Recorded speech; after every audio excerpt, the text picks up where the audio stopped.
Hello, I'm David with Vascular Anesthesia. Today, a very interesting show. We have the staff here with us. We're going to have a lot of discussions about CRNA, anesthesia world, a lot of interesting things to come. Stay tuned. I fell asleep last night, got teardrops on my pillow. I have no peace of mind, and this might never change. Never change. All right, today we're going to have a discussion. We're going to start off with a lot of our anesthesia providers. They're going to introduce themselves. We always have the term, We Are Vascular. Let's introduce just a piece of vascular that's in the Houston area. We want to start down at the end. Hello, I'm Dr. Shalitra Jordan. I've been a CRNA for 7 years now. So, Hi, and I'm Dr. Shanitra Hodgill. Been a CRNA for 7.5 years now. I'm Leanne Goodwin. I've been CRNA for 11 years now. I'm Rod Nelson. I've been a CRNA for 10 years next month. I'm Crystal, and I've been a CRNA for 5 years. Y'all already know who I am. Look, we've been doing this a while, a lot of discussions, a lot of forums that we've been in. First off, we want to start off on topic. We've started off with a little introduction about who we are, what we do, what we provide, the services that we provide. I think this is an excellent platform and opportunity to kind of go over some things that happened in the past year in the anesthesia world in the United States. First of all, we want to start off with we had kind of a tragic event happen. This young man stays in the Maryland area. He went and he did some harm to his family. He was a man, and he so happened by trade to do what we do, provide anesthesia. But the events that happened to his family, and we were praying for his daughters that they're left with the mother's mother. This guy, his name was Jay Black. He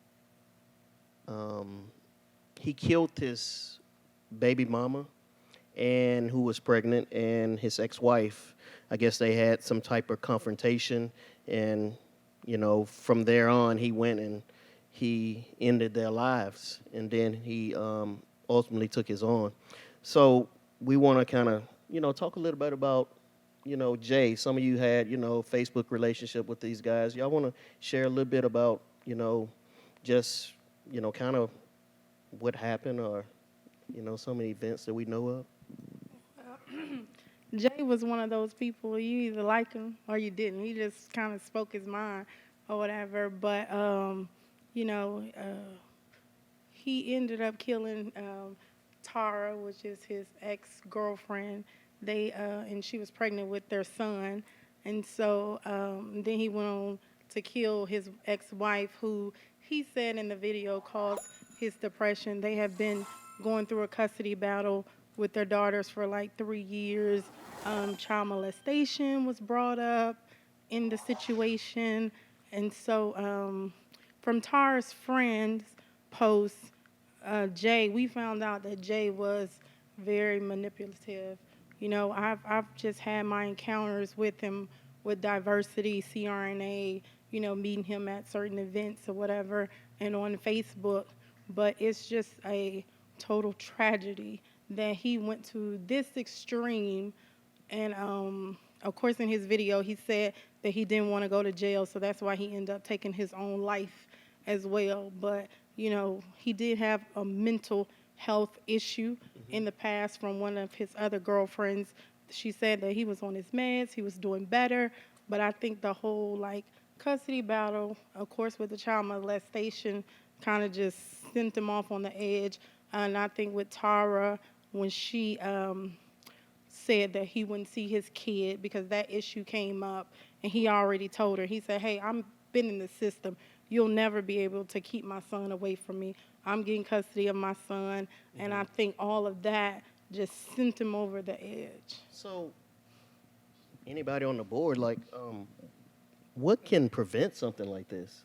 You know, we call it, a lot of people like to allude to and run straight to mental health and say, you know, this is a problem. This is a problem in the community. This is a problem where we have less funding for this than pretty much anything in medicine. Could this have been avoided by a talk, a friend? What do you think? I just think that, yes, having a support system when you're going through a custody battle as a man, going through a custody battle and, molestation is brought up, that you're doing this to your daughters, you need a support team. Some people who can pull you out of a dark place that you are in, because as men, you verbalize how you feel, how you want to deal with these women. And you need strong men around you to say, yo, bruh, that's not the answer. We need to try to figure out how you guys can co-parent in a way that will be beneficial for your daughters. So, what are your thoughts on that? I think most importantly, it goes to show no matter how successful you are, no matter what education you have, how much money you make, you never know what people are dealing with. You never know what problems they're facing, and obviously domestic abuse or manipulation or mental health can affect anybody despite your socioeconomic status. Also, it takes somebody to want to get help. It's very hard to deal with somebody who doesn't see a problem or doesn't think they're in the wrong, or vice versa. So it's a difficult situation. Unfortunately, the best thing was to kind of, if they felt he was dangerous, to step away from him and probably not communicate. But that's easier said than done when you have kids involved, trying to keep both parents involved. So it's just, unfortunately, it was a terrible, tragic situation. Yeah, I totally agree with you 100%. I mean, to the viewers that are going to be seeing this, there'll probably be thousands of people see this in our anesthesia world, and not just in the anesthesia world, just period. This is a tragedy for anything like this to happen. It's basically is domestic violence at its worst end. But coming from a man's point of view, Rod, David, looking at mental health overall in America, all we do is put a Band-Aid on it. Right. We give them medication, and then we expect the medication to work. I think that mental health needs to go further than just meds or whatever, because you got to take the meds in order for it to work, right? So I think that as like anybody who's in mental health, we need to look at another angle on how we can really help people who have mental issues. I look at some of the veterans coming back with PTSD. I've had veterans, they smoke marijuana. A lot of people get mad because I won't cancel cases. Well, you know what? If that's going to help him keep his level down and keep him from spazzing out on you, my God, smoke it before you come. Yes. And if you want to walk out and smoke you a joint before your procedure, then go do it or whatever. Hey, 100%. I'm with you on that. Rod? Right, like, huh? What is your thoughts on, like, what happened? I mean, could this have been avoided? Could something have been said? If it was me or you, what could have happened if you'd have seen your close friend online like that on Facebook?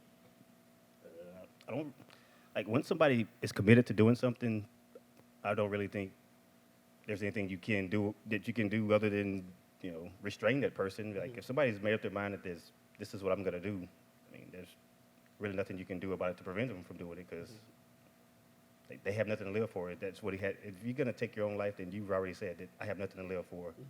And so there's no reasoning with that person, I don't believe. Okay. So he probably more of a danger than probably anything, probably a danger to his kids if he had made that at that point. He don't care about himself, right? Yeah, because the daughters were in the car when he went and killed the mom. That's crazy. They were outside. They had no idea that their parents were in the house dead. Well, I could have. Of course, you can always sit in, and we all want to fix things, right? Yeah. And of course, I would have been like, Man, you ain't the only one with a baby mama. Most successful men, or most men, period, they have baby mamas. They get on their nerves, they threaten them, and they do this stuff all the time. Am I right or wrong? I'm just speaking from a man's point of view, and it's vice versa. The men do the same thing to the women. They threaten them, and they say, "I'm gonna take your money," and it's a game that adults play with children, and they use their children as crutches when they shouldn't do it at all. And I think maybe he just got tired of hearing it, and what he did, it rippled across his whole family, and for years, it's going to hurt the kids, don't you think? Oh yeah. Absolutely. Anything? Well, I think that it's very interesting that he did it on live. Because in a sense, that's almost like a cry for help. Yeah, somebody help me. Like I'm doing this right now. I'm Yeah. on live. I'm putting it out here for everybody to see. It's almost like a cry for help because, usually when you have suicide, victims or people who are, considering suicide, it's kind of like Rod said, they may leave you a note, but they're going to go ahead and do whatever they do, like within the confines of their home. They don't reach out to people unless they are like actually wanting, help. Like I had a friend in high school that committed suicide. I remember like the week and before and like the days, before, like that morning I had helped her with her chemistry homework. She was happy. We were doing our normal, like, kind of little, teenage thing or whatever. And she went home that afternoon. She had already, given her stuff away, had, saw her friends. She was, like, really happy. It was like a weight was lifted off of her. Went home, called her friend, begged and talked and cried and blew her brains out. And they couldn't find her. They kept asking, hey, where are you, where are you, where are you? And they couldn't find her. And that's a contrast to this guy who's on live. And, I don't know if he announced where he was, but it's kind of like, I'm going to let you talk me through this, until I get to the end. That's crazy. Or it could have been a poor me video. Or it could have been a poor me video. And I don't know. I don't understand why he had to kill the ex-wife and the current girlfriend. I don't know, but it's very devastating. That's a lot. And then when people go live nowadays, people just want to be entertained. That's all they do. They look for entertainment instead of actually saying, okay, I've recognized that place. Let me call the police to get them over there. Or like, people were talking to him on his live or whatever, which I couldn't figure out. Like, you as a man, you see him, he just announced that he just killed Tara or whatever. Why you didn't try to at least talk him down instead of saying, man, I know what you're going through. We all going through stuff, Yeah. And Wow. as the entire thing, I mean, he did it live. It's, I'll say it, he's a selfish man, First of all, you should be thinking about your kids. You fight what you need to fight, and that's all you can do. You can fight in court. Everybody have their day. You don't take the law in your own hand. And you most definitely don't play God and say, it's your turn, and once you've made that decision, it's your turn. And then, like Rod said, he didn't care about himself. So he's pretty much dangerous to everybody. But, tragic event that happened, sad to say that it happened to other victims. I don't really know their name. You say, what's their name? Like Tara Tara and Wendy is his ex-wife. Wendy. And okay. another point, talking about getting help. Evidently, a lot of people liked this guy. Like, he was You very... either liked him or you didn't. Well, there was a lot of support for him Yeah. for being a good guy, good family man, whatnot. Yeah. So from the women, it's very hard to maybe go find support sometimes when nobody would be like, yeah, right, that sounds crazy. He wouldn't do that. Gotcha. Like you sound like you're the one causing drama or you're the one being crazy about it. So it's not as black and white, cut and dry as it seems to be when you're in this situation for the women who, everybody loves him. Why would they believe me? Or he's an educated, successful man.